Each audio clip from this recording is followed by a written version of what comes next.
to the beauty industry in the country. 9 minutes gone past 2, by the way. I'm Gabriella, and we'll be starting our conversation on this hour with the beauty industry. Now, by 2021, according to numerous reports, the beauty and personal care market could reach £3.2 billion, making Nigeria Saharan Africa. Different products from hair and body care are predominant on the beauty market in sub-Saharan Africa, where face products and makeup remain marginal but have strong potential. And that's why we're going to be looking into the industry in the country, how well we've done in the past 5 years, and how much growth we have enjoyed and experienced as well. And that's why I'll be joined by my guest. She is a beauty entrepreneur, and also she runs her own fashion and beauty brand, Mbasiti Julius Jesse. Thank you so much for making time to join me on the show. Hi, Gabby. How are we doing? Very well. Pardon my voice to clear out after a while. Awesome. You're welcome. So let's start with your opinion, your personal opinion about how well the beauty industry in Nigeria is doing. How well are we doing? Honestly, I think we're doing pretty well because we have grown, right? It's nothing compared to how it's been over the years.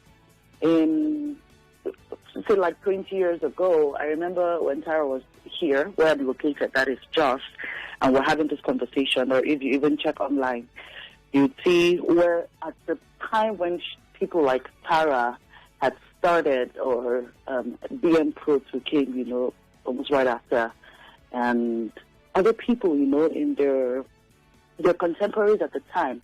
At the time when they started, it wasn't anything popular. It was just, something that was finding its way through the woods in Nigeria, pretty much. But right now, you have makeup artists, people in the beauty industry like me, some who never even thought they were going to end up there, doing amazing things. We've had quite a number of makeup brands spring up in talking about the past 5 years.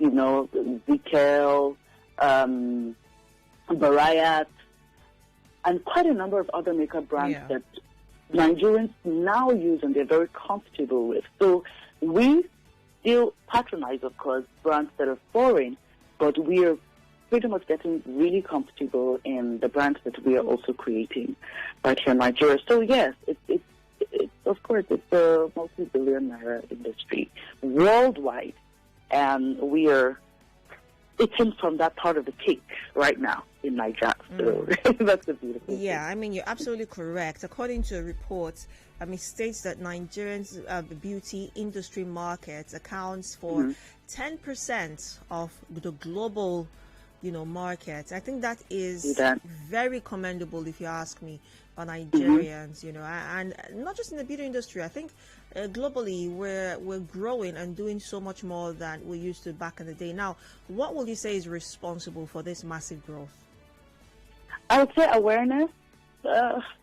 Nigeria, like we say, Nigeria not be carry last. Whenever we put our hands or attention on something, it grows.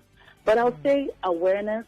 Call it globalization, maybe. It's the same thing that is happening to the fashion industry, right? So we are growing in different dimensions, but we are gradually beginning to pay attention. Gradually, we've actually made a lot of progress. Pay attention to beauty and to fashion, all right? They're in a way connected and almost inseparable. But focusing on beauty, beauty is a global language, okay? And the thing about globalization, like I was saying, with the advent of social media, being able to just connect with the Western world or the whole world, as a matter of fact, when it comes to social media and the internet, you see trends, you see how things are happening in the other parts of the world, and it's only natural to want to jump on what's going on. Right, so of course that has also contributed to how we have grown and how far we have come, even as regards beauty.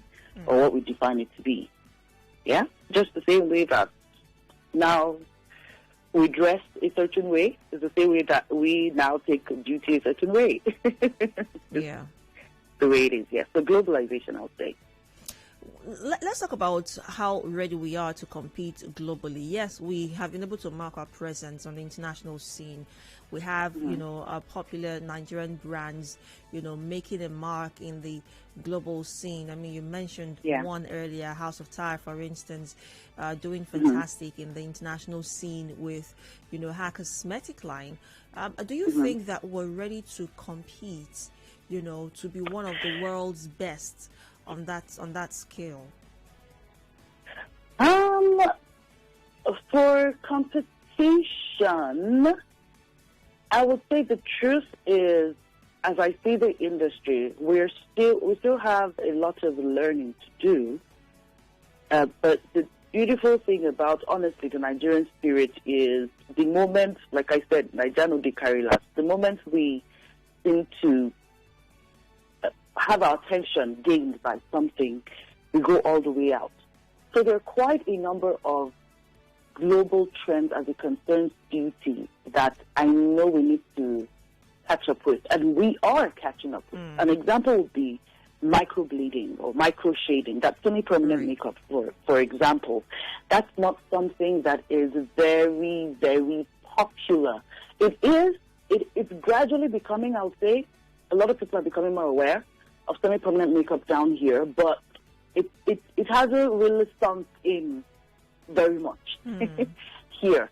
So there's quite a number of things that we are still trying to catch up with. So as it comes to competition, I honestly would not say, we are at the place where we can compete. Because, yes, we're creating our brands, but we're still creating brands, that are modeled after certain brands that are from other parts of the country.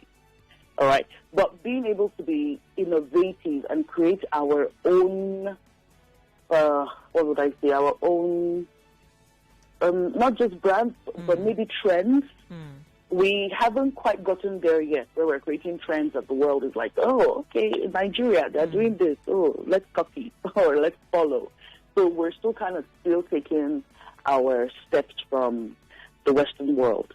All right. But you see, the thing with Nigeria, again, or where we are, is the fact that you can tell that we are driven and we're passionate. So you have a lot of foreign brands that want to just get their products, for example, into Nigeria, because they know that this is a good market, it will be embraced. Right. So you see, so that kind of thing is a good way to get the attention of foreign brands or the beauty industry in general. So they know, something is going on in Nigeria. Right? Something is going on there. We should give Nigeria some attention. But when it comes to competition, I'm not sure that we're at the point where we should try to compete at all. Or we should be competing with the Western world, for example, Now, still talking about trends, like you mentioned, how easily do we, embrace global trends, especially in this industry? Okay, so in the industry, generally talking about Nigeria, not badly. So we are also getting exposure. We're getting more exposed. We're getting more familiar with what's going on in the other parts of the world. And, of course, a couple of Nigerians travel, right? Especially people who are given to beauty, fashion, and the likes. So they bring these things in here. So, we embrace it. But, okay, so the reason why it seems like I'm stammering is I live in Jos, for example, right, which is the middle belt. Right. And I could speak from the perspective of someone who is based in the north. I know that with trends regarding beauty and fashion and things in that light, it's a lot easier for the people in the southern part or western parts of Nigeria to catch up with this trend. Right. Can you hear me? Right. Okay, great. Than it would be for the northern people to catch up. One reason is culture. Okay. So it takes a while. Yes. So you would still notice that some parts of Nigeria would embrace it faster than you would have the other parts. Yes, of Nigeria embrace beauty and the trends and the fashion trends and, you know, just that industry as a whole. So we're doing good when it comes to embracing it. But, of course, before the whole country catches the, in quote, fire of the beauty or the trends that come with it per time, it will take a while, you know, for it to totally cover. Now, still talking about this, one may wonder, what importance is this discussion to the state of the nation in terms of our economy and where we stand as a country? Now, I would like that you say something about that as well. What impact does the beauty industry have on our economy? Okay, so pardon me, because I don't have my stats in order as we speak. But I know that Nigeria, the beauty industry, number one, is a growing industry, and it contributes to our GDP as well. Yeah. In high dimensions, just like you would have with Nollywood, you know. So, but statistics just makes it clearer. When we go to break and return. So, yes, when it comes to that, I know that because it is a growing industry, there is a lot. I know people who live off of this beauty industry as they speak. There are quite a number of, aside brand names, that's just cosmetic producers, fucking makeup artists, and the likes, and people who are into hairstyling, and the likes, who are doing amazing work. And that is pretty much all that they do. So you would have someone, of course, who has paid their dues in this industry, handle a wedding, for example, and do just the makeup. And I know there are people who earn up to 200,000 naira or 250 and the like and above. Yes. Just from doing someone's face, or like we call it, bleaching someone's face, but beautifully. So people leave off of just being makeup artists or being hairstylists. I know certain hairstylists in Lagos who's doing amazing work. He also just started like as an apprentice, but he's one of the most popular. I don't know. It's okay to call him, is it? Maybe not. Maybe not. Yes. So I know he's doing very well, and that's basically what he does. Of course, he's a celebrity stylist. And you know, as people who make money from other parts of the industry, especially like celebrities in Hollywood, you know, become more aware that they need to look the part. They're willing to invest and put this money that they get from other streams or other fields, you know, of the economy or other industries, right? Into the beauty industry. They're willing to put it back because they know that, as far as my job, in quote, is concerned, beauty is important, is relevant, is an important part. So they have to be ready to put money there. And if you realize, we now do plastic surgery in this light, just cosmetic surgery. Yes, we have quite a number of shows coming up in that light, yes. So that's also to just point that we're becoming a lot more aware, you know, about what beauty is as the world defines it. Okay, or on the general scope. But yes, it's seriously growing industry, and people are willing to invest, you know, in that industry. I mean, you mentioned something quite interesting, the fact that, you know, we have become so comfortable. I remember a couple of years ago having conversations about cosmetic surgery. You'll be hearing people say things like, "Oh, you need to travel to the US, you need to travel to China, wherever you want to travel to." But right now, people are comfortable with the idea of having cosmetic surgeries done here in Nigeria. You know, so that shows the transition that we have actually moved from point A to point B. That's right. As it were. That's and right. Also the flip side to that, we've come to a place where, you know, parents are not comfortable with their kids becoming, you know, beauty entrepreneurs. By that I mean being a makeup artist, being a salon owner, being a fashion designer. I remember when I was in secondary school, I think I've said this on this platform before, and I was at the point of contemplating what I wanted to be. That conversation you have with your parents, so what do you want to be, what do you want to study? I remember actually telling one of my uncles who had called to ask what I wanted to study, and I told him I wanted to be a fashion designer, and his words were to me were God forbid. He literally said those words, say God forbid. But that was then. Things have changed, times have changed, and are still changing. We are transitioning into a more exposed, more enlightened place as people, as individuals, and we have more parents right now who are open to the idea of their children. It's even male. I find it quite interesting that some parents are open to their male children being fashion designers, being makeup artists, being salon owners, being designers, being, all kinds of, beauty entrepreneurs in the field. That's right. I find that quite interesting. What do you think has contributed to this transition for us as a people, putting into consideration our culture? So for that, again, I would say it's exposure, it's awareness. It's back to, I would say, in quotes, I call it globalization, So we are open to the other parts of the world, again, from the internet, from social media, that alone, Facebook, Instagram, you see this trend. And the interesting part is even our parents are open to these things now. But the major part of why I think, especially families, would be able to embrace it is the effect this has. That's accepting it now. The younger ones have accepted it. The younger ones will be all of us, right? Or any beauty entrepreneur have accepted it and are now taking that as a job. Now, part of the reason why I believe that the parents see this and see this and it's not a problem is because they see the results as well. So if this weekend I tell my mama that I have 3 weddings to do, for example, and at each wedding I'm going to be paid, let me be moderate, say 100K per wedding for providing a service, whichever the service is.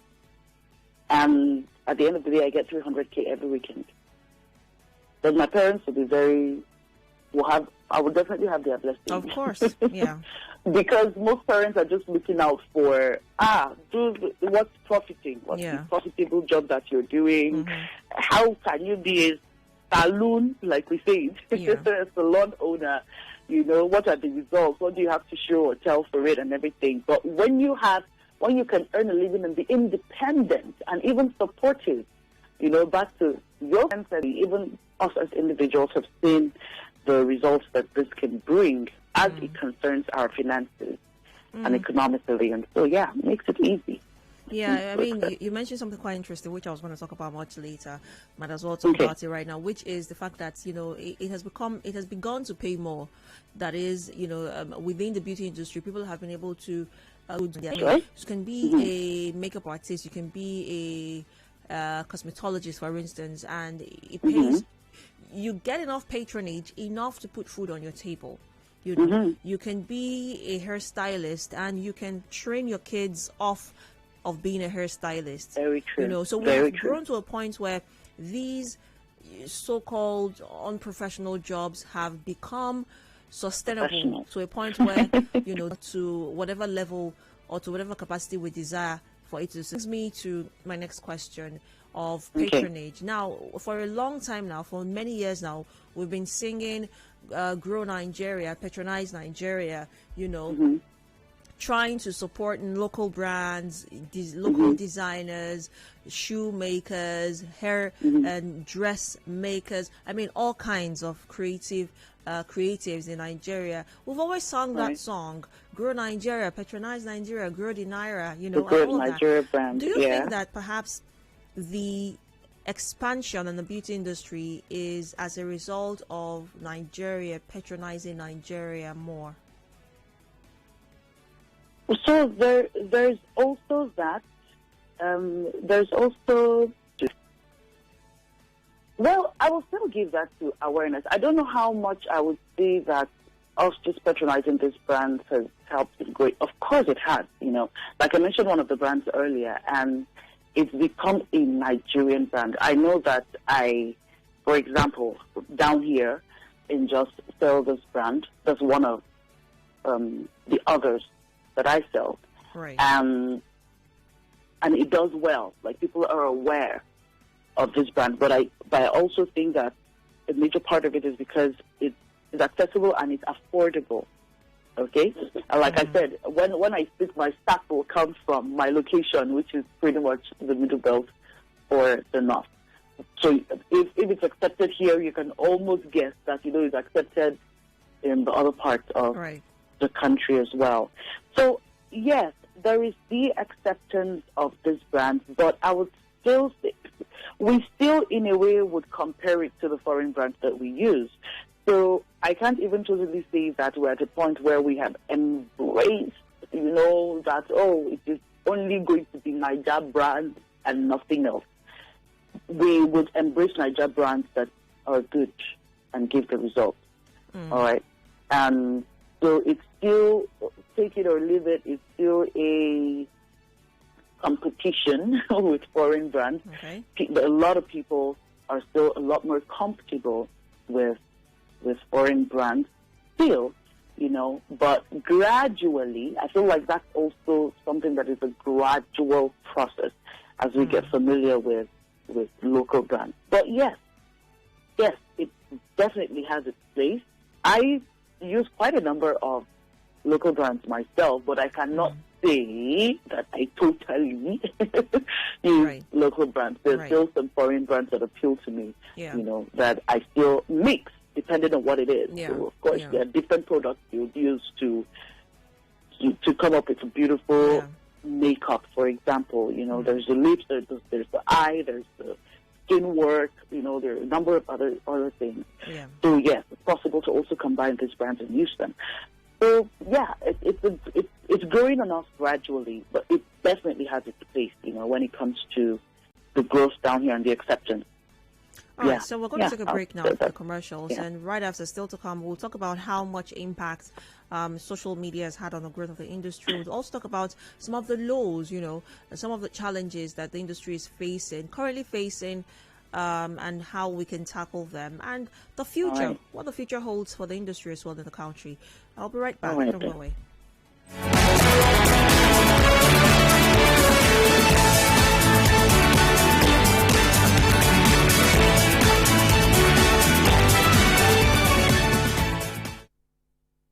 Connect with your customers. Advertise on 92.3 Nigeria Info.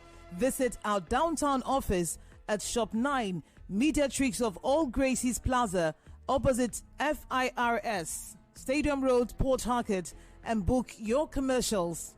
Call 0817 001 8162. That is 0817 001 8162. And let us connect you to your customers. Connect with your customers. Advertise on 92.3 Nigeria Info. Visit our downtown office at Shop 9, Mediatrix of All Gracies Plaza, opposite FIRS, Stadium Road, Port Harcourt, and book your commercials.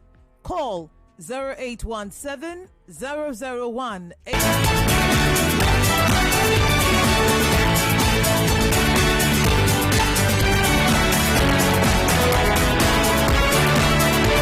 All right, welcome back to the show. It's still the sunny side on 92.3 Nigeria Info, 27 minutes on the clock. I am Gabriella. It's the 6th day in the month of May, and today, in such a day as this, we're talking about the beauty industry in Nigeria, how it's impacted by...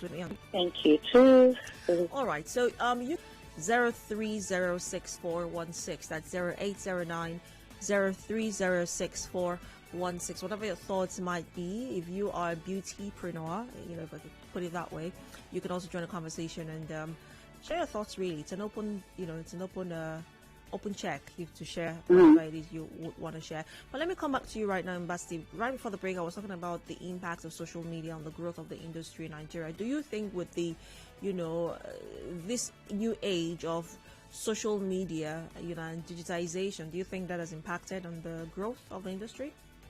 Majorly, majorly, because most of this trends that we see, most of the things that define what is even a trend, is something that is on social media, or something that we see trending on social media.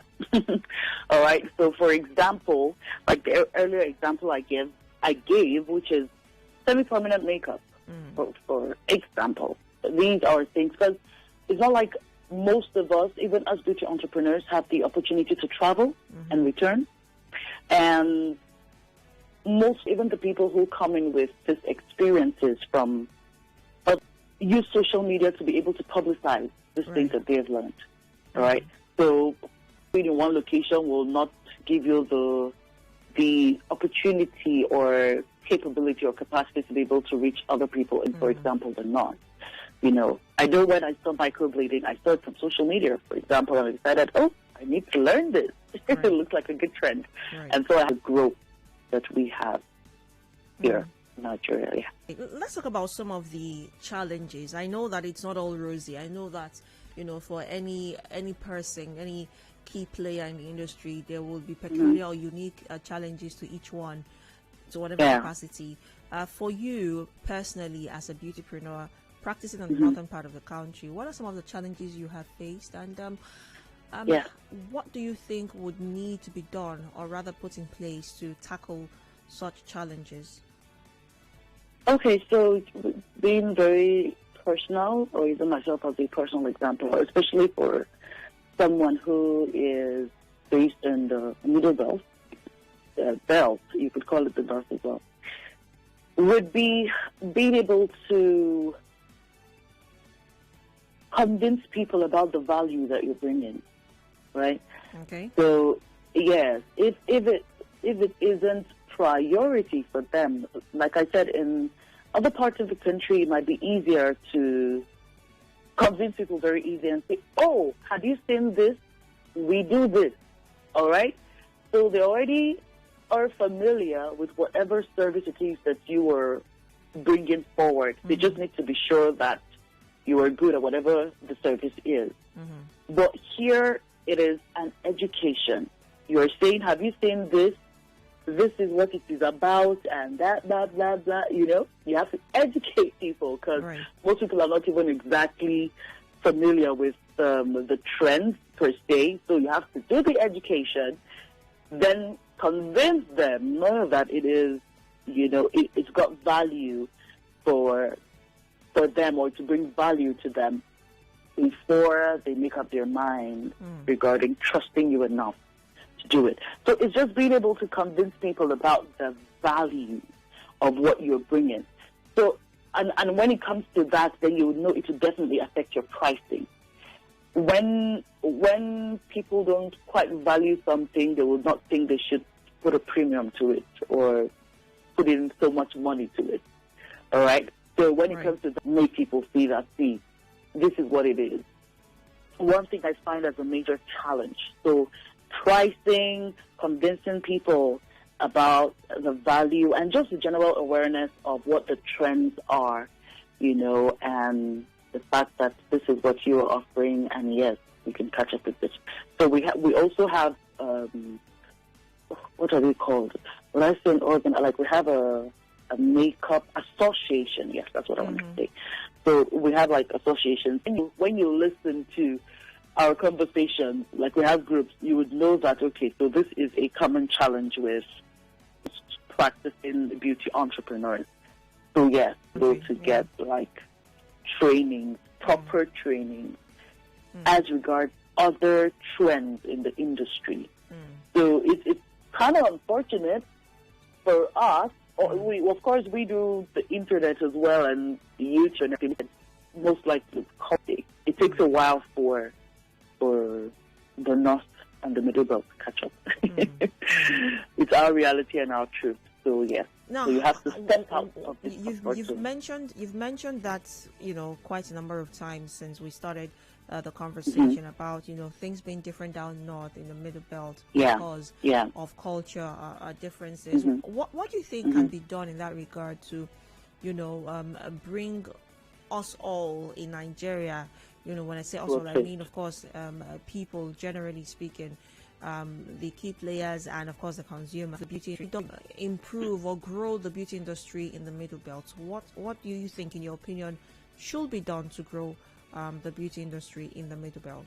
Catch up with the other parts. So, awareness, again, training, but it would have to take the people, maybe, of course, we also have a part to play, people like me, to work at bringing other people, a lot more experienced people, and people we also look up to from this other part of the country to come here. I know, for example, Kara Saladoroche was here one time, but she wasn't exactly here for the beauty industry. But my example will be to bring people like that. Of course, they have offices here. Like Kara has outlets here. She has distributors here. I happen to be one. And it will be when you get to the north, to have a push. Okay, so collaborations will go really and go really fast, or build us up. So collaborations and just presence, just them being here. There anytime soon. It's building and growing. It would be great to have, like projections, but just looking at the direction in which this industry is going, because like I said, see, we just started cosmetic surgery, right? And that's on cable TV already. Like there's a show in that regard, So we are still catching up with what's going on. And because it is also part of it, there is no shutting it down, if you get what I mean. They would always catch up with or to and pull down here from the other parts of the world. So it's a growing industry, it's a growing market, it's going nowhere. People are becoming more beauty conscious. People are becoming more beauty aware. Before you would step out of your house and not even bother how you look very much. You just brush your hair and do your stuff. Now you are glamming up. You can sacrifice 30 to 1 hour, like some 2 hours of your time, just to ensure that you look good, you're wearing makeup. People are doing personal trainings just so they know how to make themselves up. Some just want to learn how to groom their brows, So it's here to stay. People are becoming more aware, of how beautiful they can become, or how they can enhance, because we're all beautiful, right? But how they can enhance, their beauty and their look. And because it is a trend, it does a lot with how confident we also feel about ourselves. So before, it wouldn't matter much how you step out of your house. But when something becomes a trend, whether you like it or not, it would have a bit of an effect on how you feel about yourself if you're in or out. So now people are more confident when they look a certain way to go certain places and not the other way. So it's here to stay, honestly. It's here to just keep growing and getting better. And it's very important that beauty entrepreneurs catch up with the trends as well, and grow and don't just remain mediocre. Right. Yeah. Final note before we wrap the conversation up. Final question from me to you.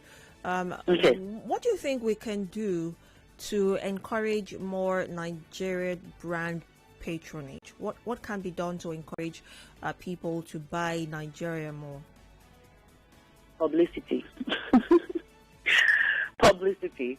That's pretty much what I can say. Publicity, just put yourself out there. Social media is a good platform. You can hardly have this conversation without, including social media, because that's a world on its own, and a number of us are in that world. But publicity is what it is. Like I said, for the brand that I mentioned earlier, they do a lot with publicity. They do a lot of promotion.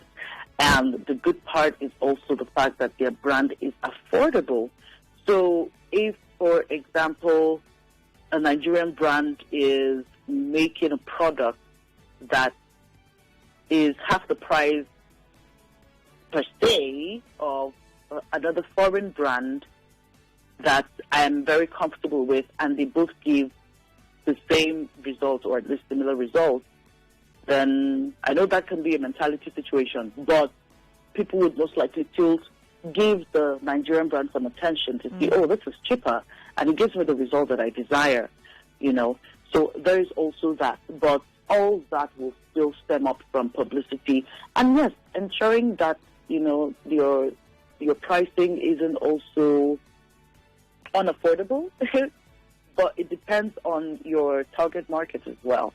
Because some of these brands cannot just be cheap, right? Because it's very important that your makeup brands are not harmful, and if you're going to make them safe, then the money has got to go in there. But yes, publicity and affordability and accessibility as well. Very important. Thank you so much, Mbasiti Julius Jesse, for your time. I do appreciate it. You are welcome. You're welcome. Have yourself a great afternoon. You too. Cheers.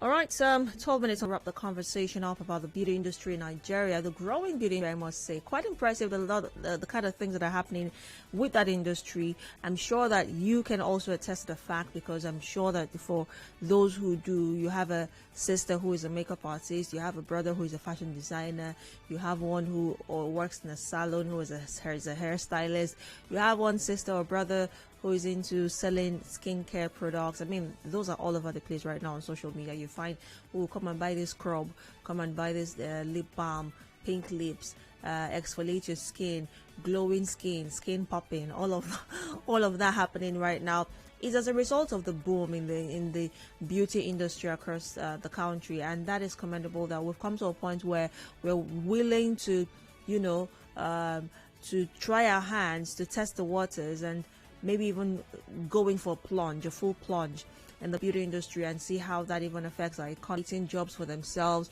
creating employment for themselves, and just boosting the economy generally. That's fantastic, I must say, and I'm excited that we were able to have this conversation today. Thank you so much for joining me on the show. This is where we're going to wrap the conversation and the sunny side up for today. Tomorrow is Friday, TGIF, where we get to turn all the way up on the show and bring you some interesting conversation. I will not let the cat out of the bag at all today, not even the tail. I'm sorry. You'd have to listen in tomorrow to join in on that conversation. 10 minutes on the clock. At 3 o'clock over time for Rivers Today, and right after Dial, we here to take you on Hard Facts, and Sam Oracle Chinedu will take over at 9 p.m. on Let's Talk. I am Gabriella Anyanwu. Don't forget to connect with us on socials. On Facebook, it's at Nigeria Info 92.3 PH.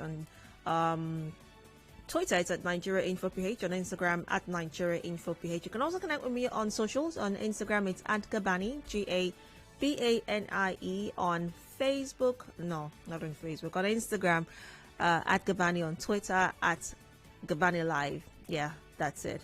I was going to give my Facebook account, but I'm barely on Facebook. So don't even try sending me a message on there. I may not respond. But yes, you can connect with me on Twitter, on Instagram, and on LinkedIn as well, at Gabani Live. I'm Gabriella Anyanwu once again. Have a lovely afternoon, and talk to you again tomorrow.